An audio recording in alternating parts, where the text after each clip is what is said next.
3 years after burying my wife, I took my son on a trip to start over.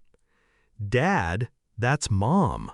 With another man, he whispered, trembling as he saw her on our flight. The plane was boarding when he tugged at my sleeve. His voice was barely air. "Dad, that's Mom." I turned. He wasn't pointing, he was too scared to. His eyes flicked toward the aisle. She stood 3 rows ahead. Hair the same shade I remembered, the same tilt of the head when she laughed. Except now, her laugh curved toward the man beside her. My pulse stayed even. 3 years of practice. 3 years since I'd shoveled dirt onto her coffin, since I'd stood at a graveside convincing my son his mother was gone forever. I didn't blink. The man's hand rested on her lower back. She didn't flinch. She leaned closer. I told my son to sit. My voice didn't break. Inside, something shifted. Not anger, not grief, just the sound of an old lock clicking open.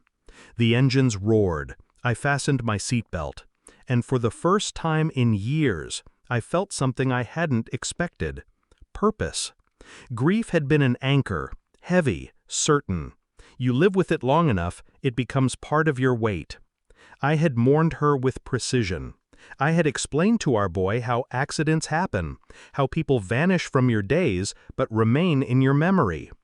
I had spoken to her picture in the quiet hours when my son slept. I had lived inside a truth that now sat in front of me, laughing with another man. It didn't make sense.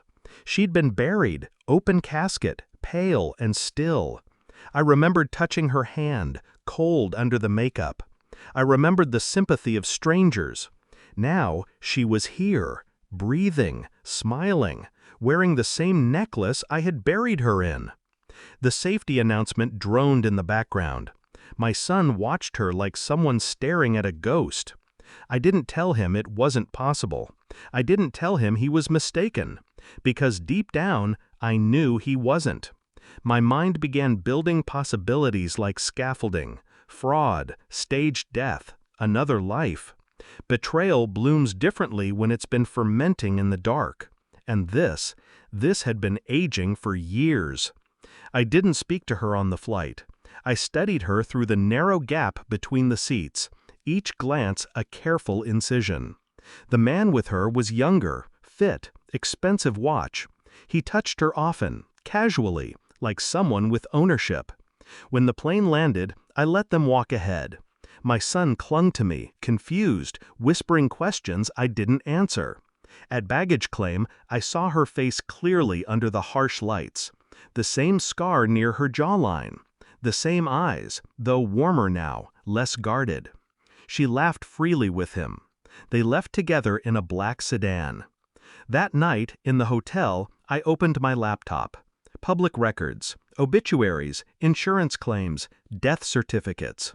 Her death certificate was still there, signed by a doctor. The insurance payout, paid in full, to me, which meant either she had an identical twin no one told me about, or someone had orchestrated a lie so large it had rewritten our lives. I sent messages, an old contact from my law school days who owed me a favor, a private investigator I'd once used for a client. The next day, while my son and I visited the coast, my inbox began filling with fragments of her second life. A new name, a bank account in another state, a marriage license dated 18 months after her death, and a photograph. Her in a white dress holding the same man's hand. The investigator's report was waiting when I returned home. 28 pages. She'd faked her death to collect the insurance, with help from the man, an ex-EMT who'd known how to stage the body, the paperwork, the scene. She'd walked away from our life, from our son, from me. They'd bought a house under new names, lived quietly, traveled often, no children. And then, 2 weeks ago, they'd booked the flight we'd happened to be on. I read every page twice. The next morning, I made a call. Not to her, to him. I knew his work schedule from the report. He answered on the 3rd ring. I said her real name. Slowly. He went silent. "I know," I told him. And then I hung up. 3 days later, I saw them in the cafe near the pier. I walked in like I'd been invited. My son wasn't with me. This was not for him. She froze when she saw me. The man looked between us, his jaw tightening. I set the report on their table. 28 pages. Bound. "You left him," I said. My voice didn't rise. "You left your son." Her lips trembled, but I saw no tears. She reached for the file. I didn't stop her. I wanted her to read it, to feel the precision with which I'd dissected her lies. "You can keep it," I said. "You'll need it when the police come. And when they don't, because they won't, you'll still have to live knowing I know and that he knows." Her eyes darted to the man. He looked at her differently now.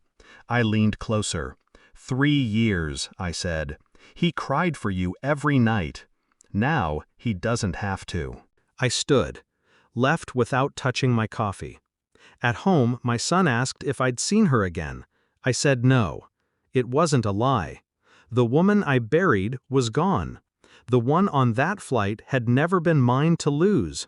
I didn't think of her as dead anymore. Dead people can't be punished.